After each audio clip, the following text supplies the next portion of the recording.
question for parents.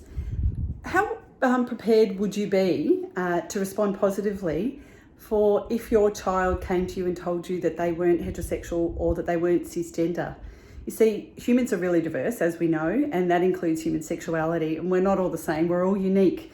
And we have our very own unique version of sexuality, just like our thumbprint. And we always have, as long as human history. So it's quite topical in Australia at the moment because some people's beliefs are different to that. And that's okay because we're all entitled to our own beliefs. However, I would add there that we're not entitled to harm other people with our beliefs. So as far as I'm aware, in 25 years of sexual health, the research and knowledge that we have is that humans are really diverse. Not being heterosexual means that people are not always male to female attracted. And not being cisgender means that someone's gender is different to either the physical sex that they were assigned at birth, or indeed either of those two physical sexes that are usually assigned at birth, male and female. So there is quite a lot to learn. I'll add a podcast to wherever this video is with information for parents so that you can really inform yourselves, because the most important thing we need to do is look after children.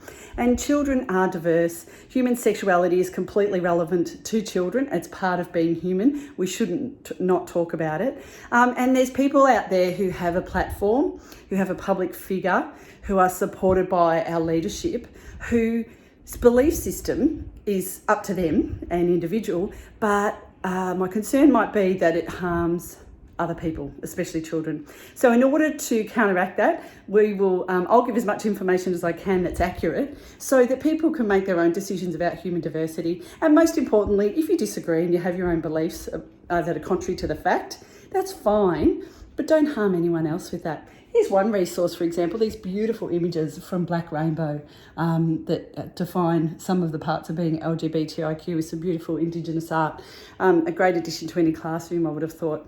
I'll put in some links here to sexuality information from the World Health Organization, United Nations, global evidence, so that we can learn, so that we can be positive and think about the fact that our kids may not be what we expect. And that's typical and normal.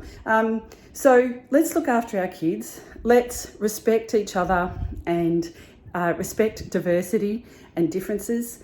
And it's important that we all have our own beliefs, but none of us should ever harm anyone else with our beliefs. So with that, here's as much factual information as I can possibly provide. Share it with other parents, and let's make sure that we support our kids and other kids. It might be other kids that come to you and tell you about their sexual diversity, because you might be a safe person for them. Okay, enjoy the reading and researching, and make sure that we tell our kids that we love them for who they are.